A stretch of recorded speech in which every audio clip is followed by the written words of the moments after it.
Assalamualaikum warahmatullahi wabarakatuh. Halo guys, kami dari kelompok penjualan mata kuliah penganggaran Prodi Akuntansi Keuangan Perusahaan semester 5 kelas A, mahasiswa Politeknik Negeri Sambas. Nah, di mana pada video kali ini kami akan membahas 10 pokok pembahasan pengenalan penganggaran.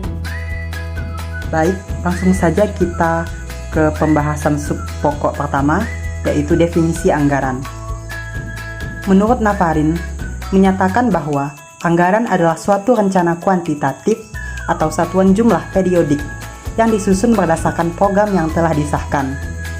Anggaran atau budget merupakan rencana tertulis mengenai kegiatan suatu organisasi yang dinyatakan secara kuantitatif untuk jangka waktu tertentu dan umumnya dinyatakan dalam satuan uang, tetapi dapat juga dinyatakan dalam satuan barang atau jasa. Sedangkan menurut kelompok kami, anggaran merupakan dokumen perencanaan keuangan untuk masa depan dalam periode waktu tertentu yang pada umumnya mencakup jangka waktu 1 tahun dan dinyatakan dalam satuan moneter, di mana anggaran ini merupakan perencanaan organisasi yang menerjemahkan berbagai program ke dalam rencana keuangan yang lebih konkret, di mana usulan anggaran pada umumnya ditelaah atau direview terlebih dahulu oleh pejabat yang lebih tinggi untuk bisa dijadikan anggaran formal. Ke sub pokok bahasan yang kedua, yaitu perbedaan anggaran dan ramalan. Anggaran yang pertama dinyatakan dengan ukuran uang, yang kedua berjangka waktu untuk 1 tahun, yang ketiga komitmen manajemen untuk mencapainya, yang keempat ditelaah dan disetujui oleh pimpinan, dan yang kelima, setelah disetujui tidak bisa diubah kecuali dalam kondisi khusus. Sedangkan ramalan, yang pertama, dinyatakan dengan ukuran moneter atau bukan. Yang kedua, sembarang waktu. Ketiga, peramal tidak bertanggung jawab atas tercapainya ramalan. Dan yang keempat, segera direvisi bila mana menerima informasi baru. Jadi dapat disimpulkan bahwa anggaran merupakan proses memutuskan apa yang akan dilakukan di masa yang akan datang. Jika anggaran telah ditetapkan, biasanya menunjukkan indikasi adanya langkah yang diambil agar apa yang dianggarkan dapat direalisasikan sesuai ketetapan. Sedangkan ramalan hanyalah suatu gambaran mengenai apa yang akan terjadi di masa yang akan datang. Tidak adanya indikasi bahwa yang meramalkan akan bertanggung jawab atas apa yang akan direalisasikan. Dan anggaran sangat bermanfaat karena dengan menyusun anggaran, perusahaan akan mudah dapat mengevaluasi kinerja serta dapat memanfaatkan kesempatan untuk perluasan usaha. Baik, kita lanjut ke sub pokok bahasan yang ketiga, yaitu fungsi anggaran. Anggaran memiliki beberapa fungsi sebagai berikut. Yang pertama, planning atau perencanaan, yaitu membantu pihak manajemen dalam meneliti dan mempelajari semua aktivitas perusahaan yang akan dilaksanakan, kemudian meningkatkan efektivitas sarana dan prasarana yang dimiliki perusahaan, serta untuk mengontrol biaya yang harus dikeluarkan oleh perusahaan, dan membantu mengarahkan seluruh sumber daya yang dimiliki perusahaan, mulai dari tenaga kerja, peralatan dan dana, sehingga menghasilkan aktivitas-aktivitas yang paling menguntungkan. Kemudian yang kedua, fungsi coordinating atau pengkoordinasian, yaitu membantu penempatan modal atau dana pada pos atau saluran-saluran yang sesuai dengan program kerja perusahaan, kemudian membantu dalam hal evaluasi antara rencana aktivitas perusahaan dengan keadaan lapangan yang dihadapi, dan membantu dalam hal identifikasi kelemahan dalam organisasi atau perusahaan dan proses perbaikan kelemahan yang ada. Kita lanjut ke fungsi yang ketiga, yaitu controlling atau pengendalian, yaitu untuk mencegah timbulnya pemborosan karena pengeluaran yang tidak semestinya dapat lebih mudah dikontrol, kemudian membantu perusahaan dalam menetapkan standar baru, baik dari segi standar produk ataupun standar layanan yang diberikan perusahaan kepada para pegawainya. Baik, kita lanjut ke poin 4, karakteristik anggaran. Tidak setiap rencana kerja dapat disebut sebagai anggaran. Karena itu anggaran memiliki ciri khusus atau karakteristik yang membedakannya dengan sekedar rencana. Antara lain, pertama, dinyatakan dalam satuan moneter. Penulisan dalam satuan moneter dapat didukung oleh satuan kuantitatif lain, misalnya unit. Hal ini bertujuan untuk mempermudah memahami rencana tersebut. Kedua, umumnya mencakup kurun waktu 1 tahunan. Batasan waktu di dalam penyusunan anggaran akan berfungsi untuk memberikan batasan rencana kerja tersebut. Yang ketiga, mengandung komitmen manajemen, disertai upaya oleh berbagai pihak anggota organisasi untuk mencapai tujuan yang telah ditetapkan. Keempat, usulan anggaran disetujui oleh pejabat yang lebih tinggi, harus disetujui oleh pihak atasan atau dewan direksi, tidak dapat susun sendiri-sendiri tanpa persetujuan dari atasan pihak penyusun. Yang kelima, perubahan anggaran. Hal ini hanya dilakukan apabila ada keadaan khusus. Hanya boleh diubah jika situasi eksternal dan internal tidak memungkinkan lagi untuk mempertahankan anggaran. Tidak setiap saat boleh dirubah. Poin keenam, harus dianalisis penyebabnya. Jika terjadi penyimpangan di dalam pelaksanaannya, harus dianalisis lebih dalam. Tujuannya supaya tidak terulang di masa yang akan datang dan penyusunan lebih relevan lagi. Baik, kita lanjut ke poin 5. Tujuan penyusunan anggaran. Berikut tujuan disusunnya anggaran meliputi: A. Merasionalkan perencanaan dalam memilih sumber dan investasi dana agar mendapatkan hasil yang maksimal. B. Membatasi jumlah dana yang akan digunakan. C. Menyempurnakan rencana yang telah disusun karena dengan budgeting lebih jelas dan nyata terlihat. D. Untuk menganalisis dan mengevaluasi setiap usulan yang berkaitan dengan keuangan. Kita lanjut ke poin 6, kelebihan dan kelemahan anggaran perusahaan. Yang pertama, kelebihan anggaran. Berdasarkan ulasan yang telah dikemukakan sebelumnya, dapat disimpulkan beberapa keuntungan yang dapat diperoleh bila perusahaan menerapkan penyusunan anggaran yang baik. Beberapa keuntungan tersebut adalah: A. Hasil yang diharapkan dari suatu rencana tertentu dapat diproyeksikan sebelum rencana tersebut dilaksanakan. Bagi manajemen, hasil proyeksi ini menciptakan peluang untuk memilih rencana yang paling menguntungkan untuk dilaksanakan. B. Dalam menyusun anggaran, diperlukan analisis yang sangat teliti terhadap setiap tindakan yang dilakukan.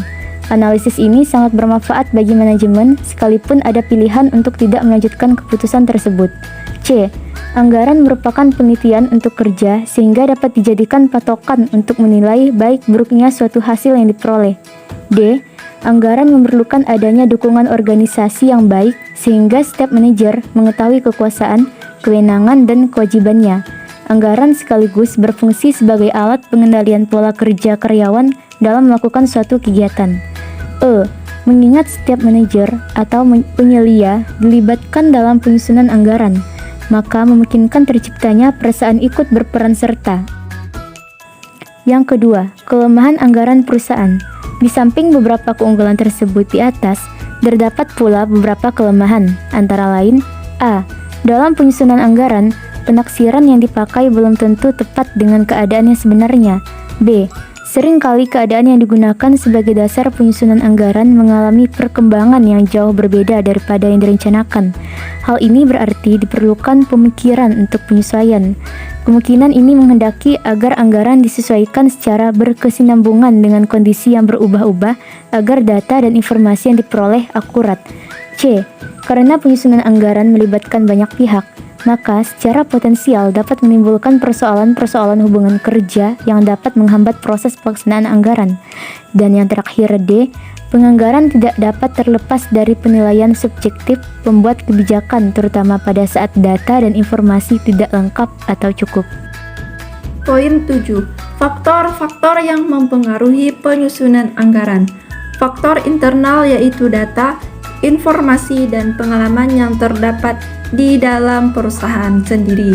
Faktor-faktor tersebut berupa antara lain: yang pertama, penjualan tahun lalu; yang kedua, kebijaksanaan perusahaan tentang harga jual, syarat pembayaran, pemilihan saluran distribusi, dan sebagainya; yang ketiga, kapasitas produksi yang dimiliki perusahaan; yang keempat, tenaga kerja yang dimiliki perusahaan; yang kelima, modal kerja yang dimiliki perusahaan; yang keenam, fasilitas lain yang dimiliki perusahaan; dan yang terakhir, kebijaksanaan perusahaan yang berkaitan dengan pelaksanaan fungsi-fungsi perusahaan, baik bidang pemasaran, bidang produksi, dan lain-lain.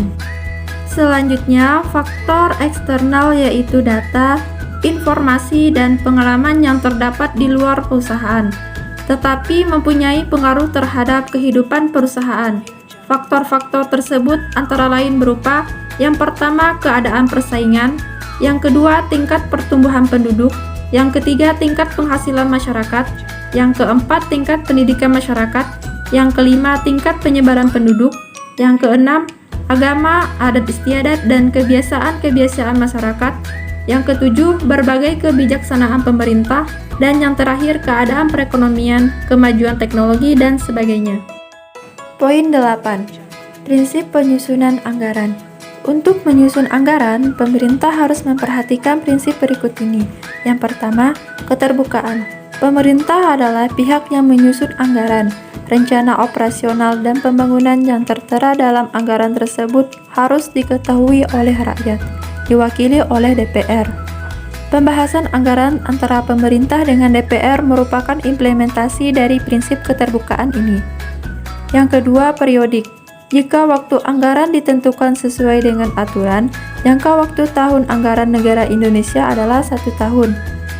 Yang ketiga, fleksibilitas. Tidak ada yang memastikan apa yang akan terjadi di masa yang akan datang. Yang keempat, variabel. Anggaran tidak dapat langsung dilaksanakan oleh pemerintah sebelum diajukan untuk disahkan DPR. Yang kelima, kecermatan.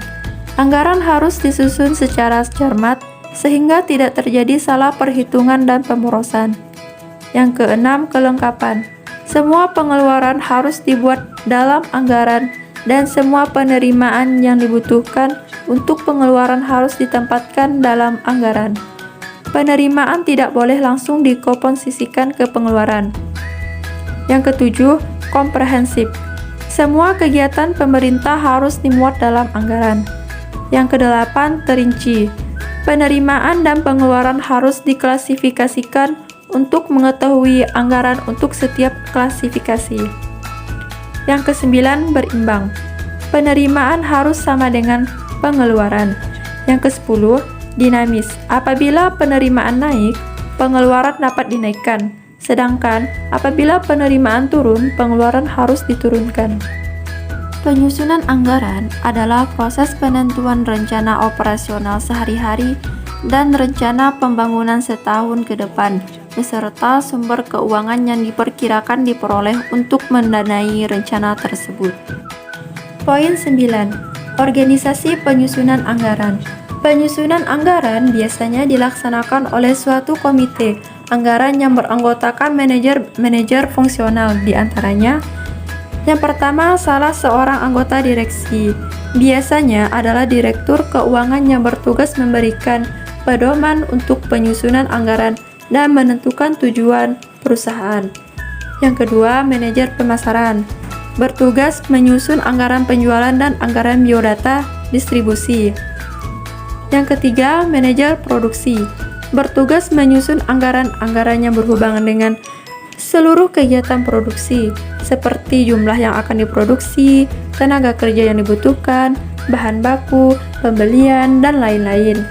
Yang keempat, manajer keuangan, bertugas menyusun anggaran yang berhubungan dengan posisi keuangan perusahaan. Dan yang terakhir, manajer bagian umum, administrasi dan personalia, bertugas menyusun anggaran yang berhubungan dengan biaya umum, administrasi, dan personalia. Baiklah, kita lanjut pada poin 10, klasifikasi anggaran. Di bawah ini adalah beberapa anggaran yang harus dimiliki perusahaan. Pertama, anggaran penjualan.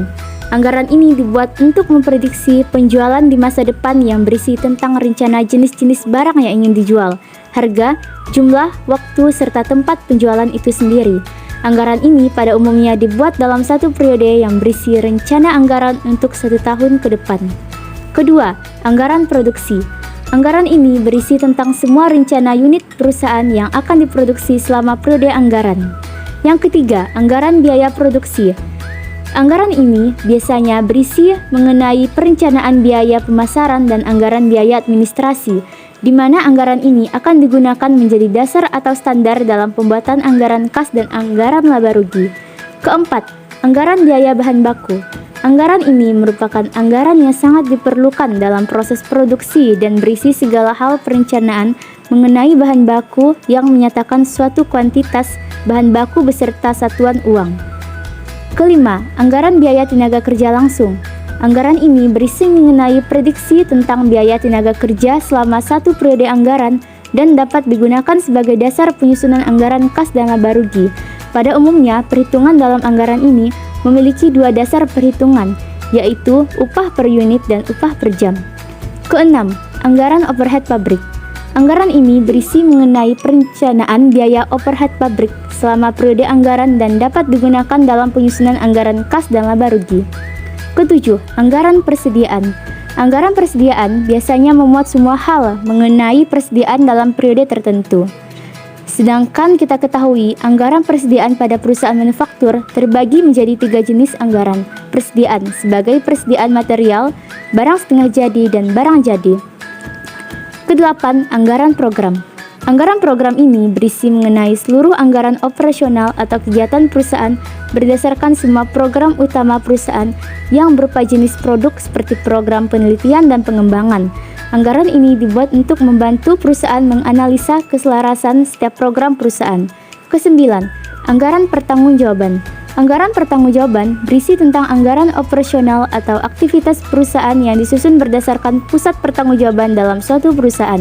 Anggaran ini biasanya akan dijadikan alat pengendali yang digunakan seluruh manajer perusahaan. Ke-10, anggaran pengeluaran modal. Anggaran ini berisi mengenai prediksi perubahan aktiva tetap suatu perusahaan selama periode tertentu. Anggaran pengeluaran modal dibuat atas dasar estimasi penjualan dan digunakan sebagai dasar penyusunan anggaran kas, biaya overhead pabrik, dan biaya non-produksi. Ke-11, anggaran kas. Anggaran kas berisi mengenai estimasi sumber dan penggunaan kas dalam periode waktu tertentu. Anggaran ini berisi anggaran operasi dan anggaran pengeluaran modal, serta bisa dijadikan sebagai dasar dalam penyusunan anggaran neraca. Anggaran ini sering dibuat untuk membantu menjaga likuiditas perusahaan. Ke-12, anggaran laba rugi. Anggaran yang disusun berdasarkan anggaran operasi ini mengandung prediksi laba atau rugi perusahaan selama jangka waktu tertentu. Selain untuk memprediksi laba atau rugi yang didapat perusahaan, anggaran ini juga dapat digunakan sebagai dasar penyusunan anggaran neraca. Ke-13, anggaran neraca. Anggaran ini berisi mengenai rencana posisi keuangan atau aktiva, utang, dan modal perusahaan di awal dan di akhir periode. Anggaran ini dibuat berdasarkan hasil dari anggaran kas dan anggaran laba rugi, serta dapat digunakan sebagai dasar dalam penyusunan anggaran perubahan posisi keuangan. Yang terakhir, ke-14, anggaran posisi keuangan.